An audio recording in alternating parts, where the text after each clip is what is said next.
India के दाराल-हुकूमत दिल्ली में बंदरों के जरिए लोगों को लूटने वाले 2 अफराद को पुलिस ने गिरफ्तार कर लिया है। फ्रांसीसी खबर रिसां इदारे AFP के मुताबिक पुलिस का कहना है कि उन 2 अफराद को उस वक्त गिरफ्तार किया गया जब एक वकील ने पुलिस को शिकायत की कि 3 आदमी बंदरों को लेकर घूम रहे थे और उन्होंने इसे घेर कर 6,000 रुपये लूट लिए। इंडिया में हुकाम काफ़ी अरसे से बंदरों की वजह से पैदा होने वाले मसाइल से निपटने की कोशिश में हैं, जो खुराक की तलाश में घरों के अंदर घुस जाते हैं। ताहम मनीसब्तर के कानून के मुताबिक लोग बंदरों को पकड़ नहीं सकते।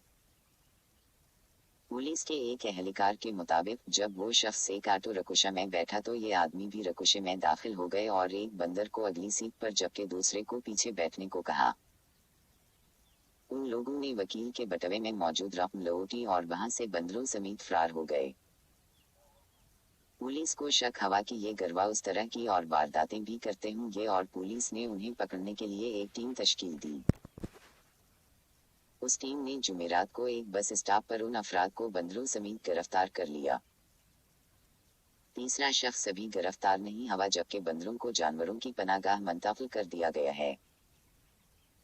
इंडिया में अक्सर गिली महीनों में परफॉर्मेंस के लिए तरबीत दी जाती है और वो अक्सर औकात लोगों पर हमला भी कर देते हैं। गुज़श्ता बरस बंदरों ने तबी अमले के एक रुकन से कोरोना वायरस की तशखीस के लिए हासिल किए गए नमूने छीन लिए थे। इंडिया के दाराल हुकूमत